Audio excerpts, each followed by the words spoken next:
안녕하세요. 오늘은 십자가의 도 3장, 십자가의 도, 제시펜 루이스의 십자가의 도 3장, 십자가와 가치관의 변화에 대해서 나눔을 갖도록 하겠습니다.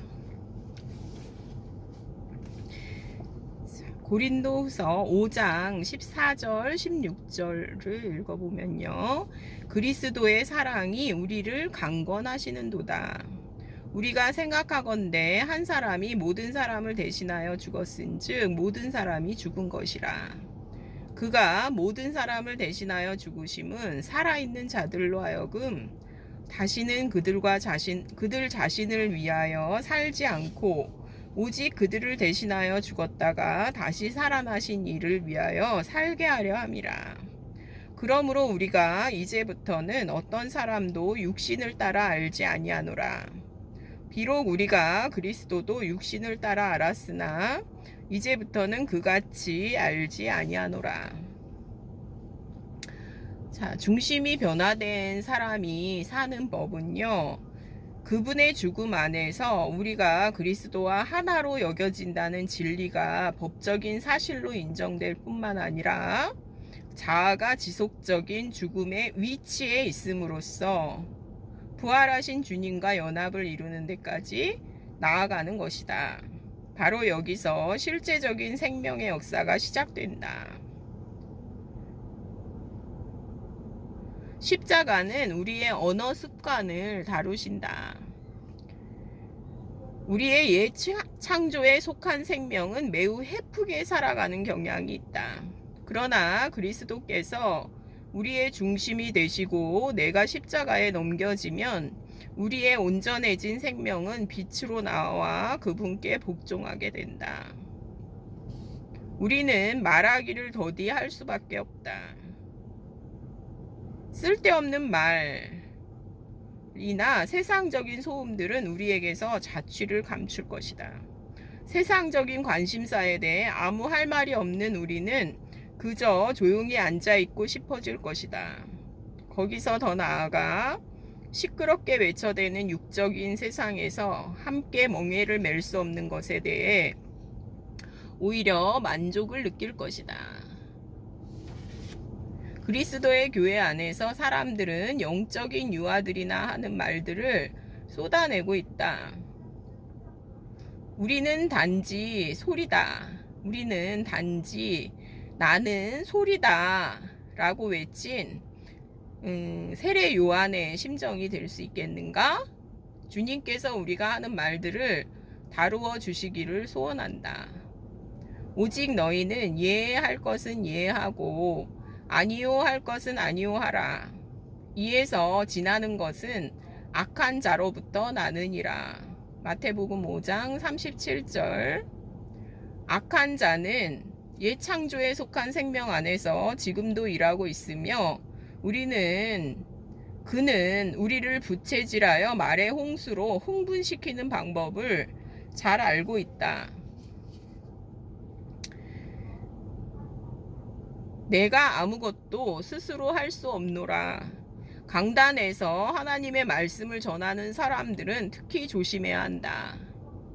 우리가 거룩한 하나님의 말씀을 전하는 것과 성령님께서 우리를 통하여 말씀을 전하시는 것 사이에는 커다란 차이가 있기 때문이다. 하나님이 말씀을 열어주시며 하신 이 말씀이 참으로 그렇다는 사실을 받아들이자. 모든 육적인 것들을 내려놓아야 한다. 예수님은 전적으로 아버지의 의지에 판단하시기에 내 심판은 의롭다. 요한복음 5장 30절이라고 말씀하실 수 있었다. 말하는 자는 자기 영광만 구하되 보내신 이의 영광을 구하는 자는 참되니 그 속에 불의가 없느니라. 성도가 편견에 휘둘리거나 위축되지 않고 하나님의 뜻을 행하기 원한다면 주님의 말씀이 진정 하나님으로부터 말미암았는지를 알 수 있어야 한다는 것이다. 자기가 중심이 된 행동은 겉으로는 잘 드러나지 않을지라도 자기를 드러내려는 목적이 있다. 자기에게서 나온 것은 자기의 영광을 구하며 하나님으로부터 비롯된 것들은 항상 하나님의 뜻을 찾아간다. 이것은 변함이 없는 진리이다.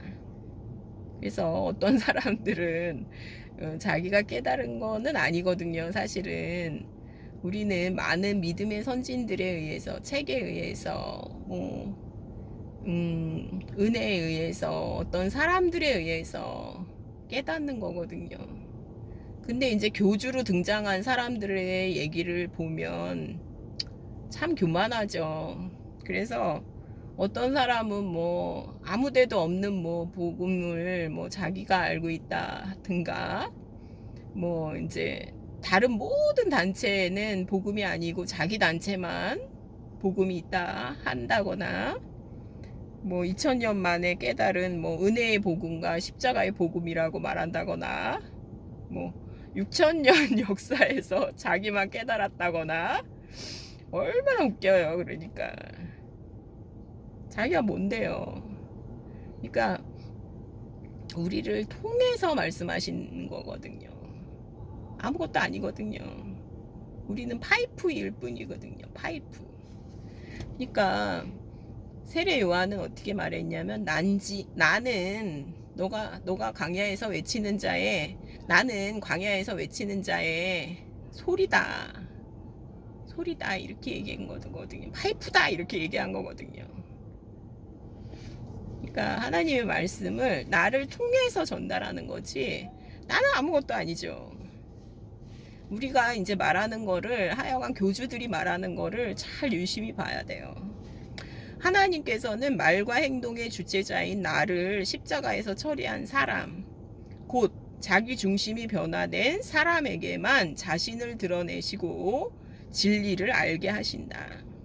거듭난 사람에게 하나님은 드러내시고 그리고 진리를 알게 하셔요.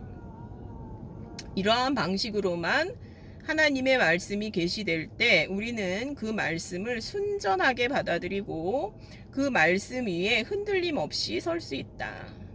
그리고 이제 교주들을요 잘 봐야 돼요. 동역하는 사람들이 있는지 잘 봐야 돼요. 근데 이제 단독으로 서 있는 사람들은요 동역하는 사람이 없어요.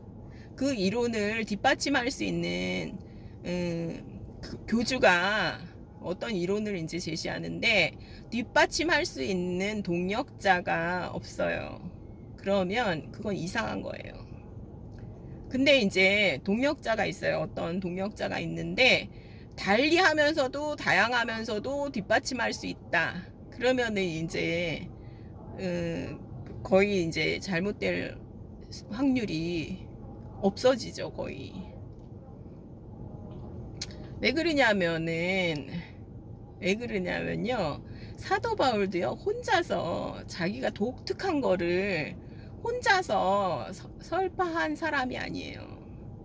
사도 바울이요 그 낯선 이제 도시로 들어갈 때는요 디모데 오라 그러고 실라, 바나바, 디모데, 마가 이런 데리고 다녀요. 왜 그러냐면 함께 해야 되거든요. 함께 전해야지 자기만 혼자서 가가지고. 그러니까 바울도요 자기가 공급을 받아가면서 전할 수가 있어요. 공급을 받지 않으면은요 그러면은 이제 말라 죽어요.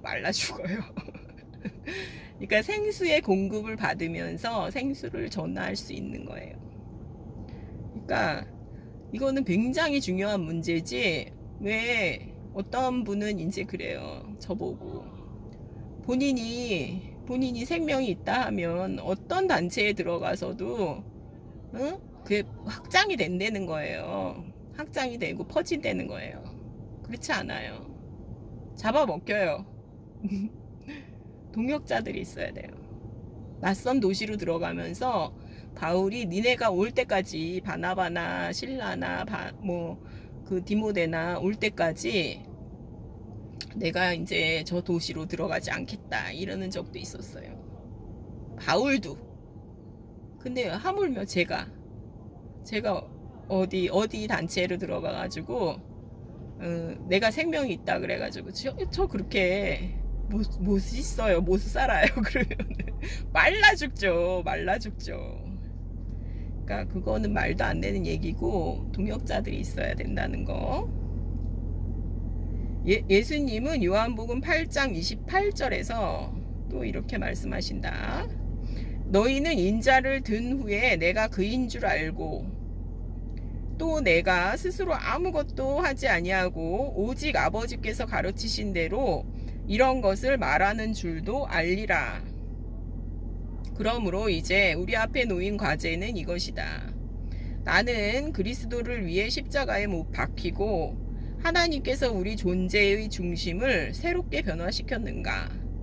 주님께서 우리 존재의 가장 깊숙한 곳까지 들어오셔서 나는 십자가에 못 박히고 성령님이 그 자리에 새로운 자아를 창조하심으로 예수 그리스도를 닮아가고 있는가? 그 일이 우리 안에서 실제가 되기 위해 우리가 주님께 의지해야 되죠. 우리 혼자 단독으로 설 수가 없어요. 그래서 이제 4장은 십자가의 좁은 길, 그리고 이제 한 알의 밀이 땅에 떨어져 죽지 아니하면에 대한 이제 말씀이 시작되는데 오늘은 3장의 말씀, 십자가와 가치관의 변화에 대해서 나눔을 가졌습니다. 감사합니다.